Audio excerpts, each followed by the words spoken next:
Le feu crépitait. Les flammes léchaient les bords du gigantesque chaudron. L'odeur d'huile bouillante envahissait l'air. Autour, une foule silencieuse observait la scène, attendant un cri, un hurlement, une preuve que même l'homme de Dieu ne pouvait échapper à la mort brutale qui lui avait été réservée. Mais ce qui s'est produit ce jour-là a défié toute logique humaine. Jean, l'apôtre bien-aimé, celui qui avait reposé sa tête sur la poitrine du Christ lors de la dernière scène, se tenait là, dans l'huile brûlante. Mais il ne brûlait pas, il ne criait pas, il n'agonisait pas, il était debout, indemne, comme si le feu n'avait aucun pouvoir sur lui. Comment est-ce possible? Quelle puissance divine a empêché la chair de Jean de se consumer sous une torture censée être inévitable?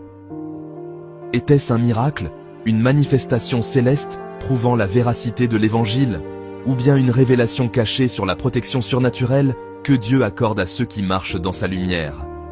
L'histoire de Jean et de l'huile bouillante est l'une des plus mystérieuses et fascinantes de l'histoire chrétienne. Tacite, un historien romain, mentionne que sous l'empereur Domitien, les persécutions contre les chrétiens atteignirent un sommet terrifiant. Ceux qui proclamaient Jésus comme Seigneur étaient exécutés de manière impitoyable. Pierre avait été crucifié la tête en bas. Paul avait été décapité. Jacques, frère de Jean, avait été tué par l'épée.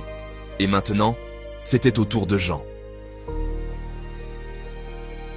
L'ordre était donné, qu'il soit jeté vivant dans l'huile bouillante, une mort atroce qui devait servir d'avertissement à tous ceux qui osèrent proclamer le nom de Jésus. Mais au moment où son corps touche à l'huile, quelque chose d'inexplicable se produisit. L'huile n'eut aucun effet sur lui. Il se tenait là, en prière, tandis que les soldats et les spectateurs fixaient la scène, horrifiés. Les bourreaux s'attendaient à voir sa chair se détacher de ses os, à entendre ses hurlements percer l'air du Colisée, mais il n'en fut rien. Au lieu de cela, un silence sacré s'installa. Était-ce la même main divine qui avait fermé la gueule des lions devant Daniel? Était-ce la même puissance qui avait empêché le feu d'Hérode de consumer les 3 Hébreux dans la fournaise ardente? Jean 1,5 déclare: « La lumière brille dans les ténèbres, et les ténèbres ne l'ont point reçue. » Jean lui-même était cette lumière dans un monde de ténèbres, un témoin vivant du pouvoir indestructible du Christ. Domitien, furieux mais impuissant devant ce prodige, ne pouvait plus justifier son exécution. S'il ordonnait sa mort après un tel miracle, le peuple en serait encore plus convaincu que Jésus était réellement Dieu. Ne pouvant le tuer, l'empereur choisit alors l'exil. Jean fut envoyé sur l'île de Patmos, un lieu de solitude et de souffrance, mais aussi un endroit où Dieu allait lui révéler le plus grand mystère de la fin des temps. C'est là, sur cette île, que Jean reçut l'Apocalypse, la révélation ultime, le message final de Dieu à l'humanité. Celui qui avait défié la mort devint le canal par lequel Dieu annonça les événements qui marqueraient la fin du monde. L'histoire de Jean nous interpelle, nous rappelle que lorsqu'un homme est sous la main de Dieu, aucune force, aucune arme, aucune persécution ne peut l'anéantir sans la permission divine. Ésaïe 54, verset 17, le confirme. Toute arme forgée contre toi sera sans effet, et toute langue qui s'élèvera en justice contre toi, tu la condamneras. Cette histoire est aussi un avertissement. Elle montre que le feu, aussi brûlant soit-il, ne peut consumer celui qui est rempli de l'Esprit de Dieu.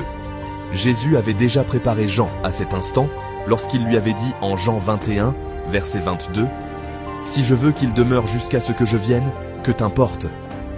Jean n'était pas destiné à mourir comme les autres apôtres. Il était destiné à recevoir et à transmettre la plus grande révélation de tous les temps. Aujourd'hui, nous vivons aussi dans un monde hostile à la vérité. Peut-être que nous ne sommes pas jetés dans l'huile bouillante, mais nous sommes confrontés à des épreuves, des persécutions, des pressions. Mais si Jean a résisté au feu, combien plus nous, remplis du Saint-Esprit, pouvons-nous traverser les épreuves sans être consumés? L'histoire de Jean n'est pas un simple récit ancien, c'est une prophétie vivante. Elle nous annonce que le feu peut venir, l'ennemi peut frapper, les ténèbres peuvent s'élever. Mais si nous sommes enracinés en Christ, rien ne pourra nous détruire. Peut-être es-tu aujourd'hui dans une situation qui ressemble à ce chaudron brûlant. Peut-être que les flammes de l'épreuve t'entourent. Peut-être que l'ennemi essaie de te faire croire que c'est la fin. Mais souviens-toi de Jean. Souviens-toi que Dieu a le dernier mot. Le même Dieu qui a préservé Jean te préserve aujourd'hui. Le même Dieu qui a transformé un supplice en témoignage glorieux est capable de renverser ta situation. L'épreuve que tu traverses aujourd'hui n'est pas ta fin, c'est le début d'une révélation plus grande. Alors tiens bon, ne crains rien, marche avec foi, car si Dieu est avec toi, même l'huile bouillante ne pourra pas te consumer.